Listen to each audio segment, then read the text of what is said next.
I recently returned to Destiny 2 after a 4-month hiatus away from the game.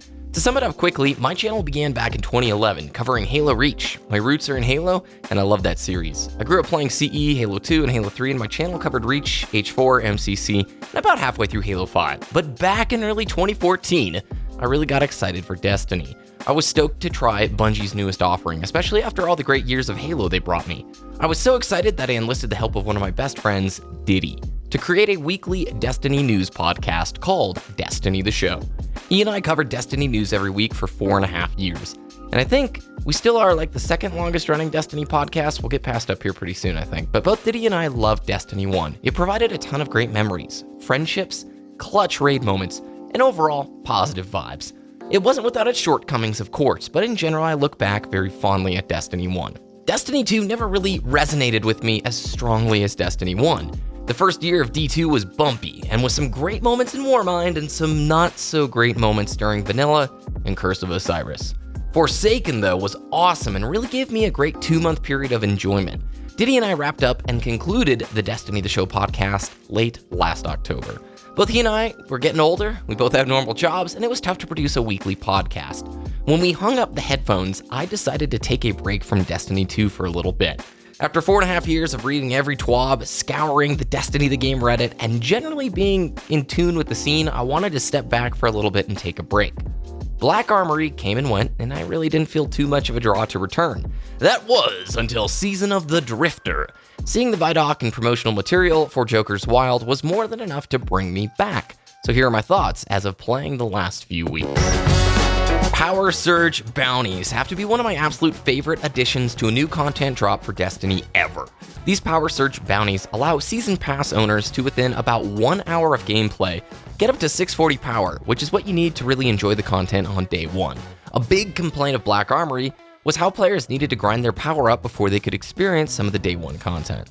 These Power Surge bounties require a little bit of PvP, a few strikes, I think a Gambit match or two, and offered a super good refresher for me as a player who hadn't booted the game up in months. I got a taste of just about most aspects of the game and was reminded that there is still some good fun to be had even in PvP, and I really appreciated how directly the game communicated that this whole process would take just about an hour.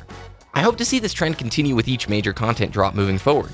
Obviously, I don't want to see the dedicated player's investment invalidated, but if these bounties release just once a quarter alongside the major content drops, then I view it as a really big positive. So let's talk about the backbone of Season of the Drifter. Gambit Prime is a new single-round Gambit mode with new maps and a completely different flow than the normal Gambit. Prime is a lot tougher, with stronger primevals, more motes required to summon the bosses, and more difficult enemies to fight in each of the waves. Prime also focuses on player roles, with Reaper, Collector, Invader, and Sentry. The general idea being that each player specializes in a certain responsibility. Your Reaper would be the player clearing as many AI enemies as possible, wiping ads, and taking down the higher tier mobs as fast as they can.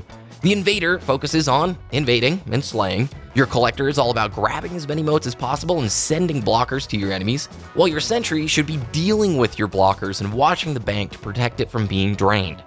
When 2 or more blockers appear on your side, they'll start draining motes from your bank.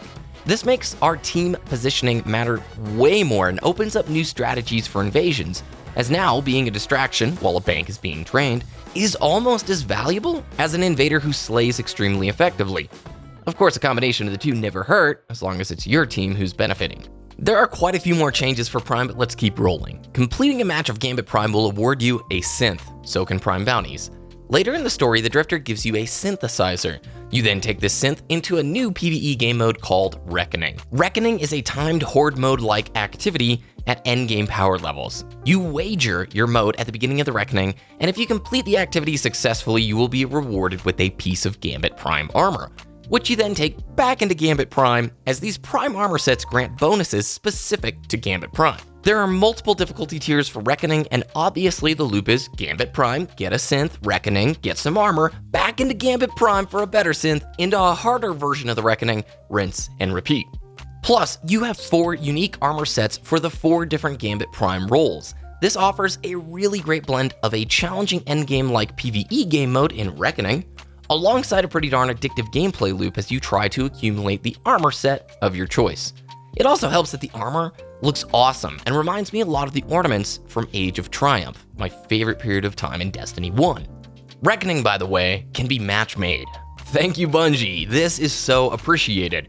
As I've gotten older, my main crew of gaming friends are all online at really different times. Unlike Destiny 1, where it always seemed like a bunch of friends were on and were current, content, or endgame ready, Destiny 2, it's much harder for me to get a group coordinated. That's just me, doesn't apply to everybody, so being able to hop into Reckoning with randoms without relying on LFG sites is a huge plus. Obviously, there are some rough experiences. I've had plenty of runs with randoms that failed because of lack of teamwork and coordination. Simply put, there are good groups and not so good groups. But I have the option to do what I want. I finally have the agency to choose to play the game with randoms, even if it means I know I have a lower chance of success in Reckoning. That's really nice. I wish Bungie would extend this to more of the endgame content, and maybe they will moving forward. I understand why over the years Bungie has wanted to minimize the rough experiences of playing with randoms in hard endgame encounters, but I mean, I think most of us would rather have matchmaking be there as an option rather than have it removed due to this fear. I don't hold Bungie responsible for a bad experience with randoms. You just get another group and move on, simple as that. There is a new lengthy story quest called Allegiance, which I don't want to spoil any element of other than expressing it has lasting choices for your character over the course of Joker's Wild this season. Being able to make a meaningful choice which impacts the future of your character and the content you'll experience throughout this season is a totally new thing for Destiny and really appreciated. I'm excited to see how it will all unfold. So I don't know necessarily how the hardcore reception will be for Season of the Drifter. I understand that it is very Gambit and Reckoning focused, and that loop may tire out after the next month. But for right now and for me, I found it to be very enjoyable and something that motivated me as a lapsed player to return to the game and enjoy it again. I have some friends who are really diehard PvP players who are frustrated at the lack of new PvP maps and seeing generally not a specified focus on that side of the game for them. I don't necessarily share those traits because I haven't been playing it day in and day out. Of course, in an ideal world, each of these content drops would sprinkle something in that adds value to every different kind of player. You know, part of my enjoyment with Gambit and Reckoning right now is the benefits of stepping away from the game. Lifestyle games or hobby games or investment games, whatever you want to call it, they always have to walk a fine line. It's tough for developers to appease players who want to really dedicate a few hours every day over weeks, months, and years, alongside appealing to brand new players or trying to still remain an accessible experience for a wide range of different player types. Some games do this better than others, and I would say Destiny 2 since Forsaken has done a great job appealing to a fairly wide audience of player types. But when you play a game every day for a long time, it can get really fatiguing. Small irritations grow into giant frustrations.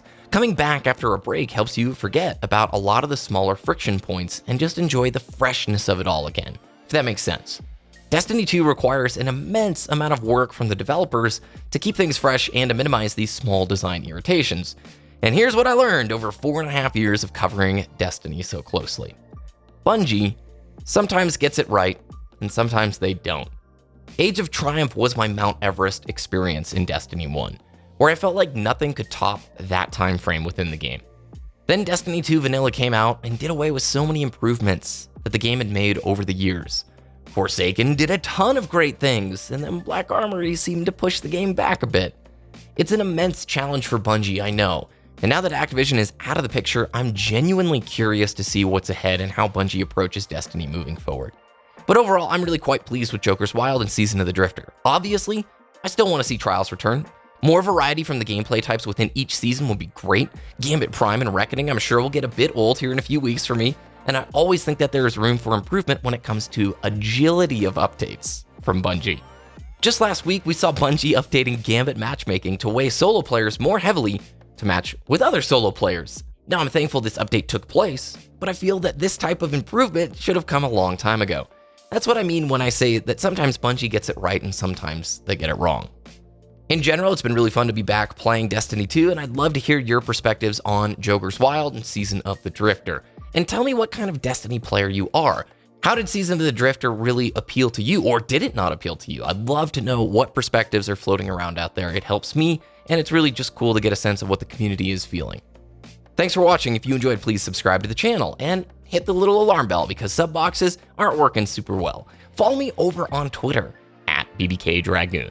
I love to talk with you guys there. Have a great day, and I will see you again very soon.